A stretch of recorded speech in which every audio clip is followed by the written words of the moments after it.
రాలేదా? కొత్త పిల్లలకు రాలేదు. Absent okay, you should be regular అనేది ఇవ్వడం జరుగుతుంది.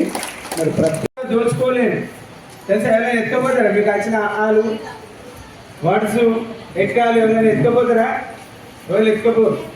కాబట్టి విద్య అనే దాన్ని ఎవరు దోచుకపోలేరు.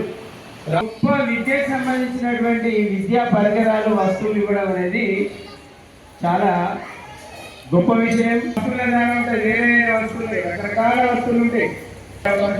అప్పటి వల్ల వాళ్ళు అంతవరకే డెవలప్ అయ్యారు. కానీ విద్య ఇంతకు చెప్పినట్టు ఆ విద్య అనేది ఎవరు దోచుకోరు, ఎత్తుకోరు, పంచుకోరు. కాబట్టి ఆ విద్య ఈరోజు స్ఫూర్తి ఫౌండేషన్ వారు మన మండల పరిషత్ స్కూల్ పిల్లలకు బుక్స్ పంపిణీ చేయడం ఎంతో ఆనందదాయకం. దానాలలో అన్నదానం, తర్వాత విద్యాదానానికి సంబంధించినటువంటి పరికరాలు తోటి పిల్లలకు అందించడం, వారి స్ఫూర్తి ఫౌండేషన్ వారికి మనస్ఫూర్తిగా అభినందనలు తెలుసుకుంటూ, ఈ సంవత్సరం పిల్లలు చాలా పట్టుదలతో శ్రద్ధతో చదివి ఎంపీపీఎస్ స్కూల్కు మంచి పేరు తేవాలని మీకు సహకరించినటువంటి ఉపాధ్యాయులకు మంచి పేరు తీసుకురావాలని, అలాగే మీకు ఈరోజు పంపిణీ చేస్తున్నటువంటి పుస్తకాలు ఇస్తున్నటువంటి వారందరికీ ప్రత్యేకించి ధన్యవాదాలు తెలియజేసుకుంటూ ఈ స్టాఫ్ అందరికీ మరొకసారి ప్రత్యేకంగా ధన్యవాదాలు చేసుకుంటూ ముగించుకుంటాం. ఈ సంవత్సరం కూడా ఈ నోట్బుక్స్ వితరణ కార్యక్రమానికి అవకాశం ఇచ్చినటువంటి పాఠశాల అధ్యాపక బృందానికి, ముఖ్యంగా మన వార్డులో భాగస్వామైనటువంటి గౌరవ టీచర్ పి హరిప్రసాద్ గారికి ప్రత్యేకంగా మా యొక్క ధన్యవాదాలు తెలుపుకుంటూ ఈ కార్యక్రమం నడపాలని చెప్పేసి కోరుకుంటున్నాము. విద్యార్థులు ఈ అవకాశాన్ని సద్వినియోగం చేసుకొని మాకు కూడా భవిష్యత్తులో మంచి చేయూతను అందించాలని చెప్పేసి కోరుకుంటూ ఈ కార్యక్రమం నడపాల్సిందిగా హరిప్రసాద్ పాఠశాల అధ్యాపకులు గారిని కోరినాయండి. ఇప్పుడు గవర్నమెంట్ స్కూల్లో చదివినమా ప్రైవేట్ స్కూల్లో చదివినమా అనేది ఇంపార్టెంట్ కాదు. మనం ఎట్లా చదువుతున్నాం, మనకి ఇచ్చిన బుక్స్లో ప్రతి ఒక్క లెసన్ మనకు తెలియాలి. పుస్తకం తీసుకొని పక్కన పెట్టేసుకొని బ్యాగ్లో పెట్టేసుకొని రావడం పోవడం కాదు. పుస్తకాలు తీయండి, రోజుకు ఒక్కసారైనా ప్రతి పుస్తకం తీసి చదవండి. ఈరోజు ఏం చెప్తున్నారు మేడం చెప్పే ముందే మనం చదువుకొని రావాలి.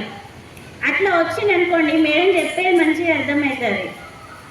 ఇది ఇప్పుడు నాది ఎంఎస్సి బిఎడ్ ఎల్ఎల్బి. ఇప్పుడు నేను చెప్పాలనుకునేది ఏంటంటే చదువు అనేది మనం మనసు పెడితే వస్తుంది. ఎవరికి నాకు చదువు రాదు అనే ఫీలింగ్లో ఉండకండి. నేను మొద్దును, నేను డల్లు, నాకేం అర్థం కాదు అనే ఫీలింగ్లో ఉండకండి. మీరు పుస్తకం తీసి చదవండి. ఏదైనా అర్థం కాలేదంటే ఒక్కసారికి 2 సార్లు చదవండి. అప్పుడు కూడా అర్థం కాకపోతే వెళ్ళి టీచర్ని అడగండి. కానీ పుస్తకాలు తీయకుండా నాకు రావట్లేదు అంటే ఏది రాదు. మన ప్రయత్నం లేకపోతే, మనిషి ప్రయత్నం చేస్తేనే ఏదైనా వస్తుంది. మన మనసులో ప్రయత్నం లేకుండా మనం ఏదో పుస్తకాలు తీసుకుపోతున్నాం, స్కూల్ పోతున్నాం, రావాలి చదువు దానంతటది అంటే రాదు. రోజు చదవండి. ఒక్కసారైనా పుస్తకం తీసి చదివితే మీకన్నా గొప్ప అదృష్టవంతులు ఎవ్వరు కాదు.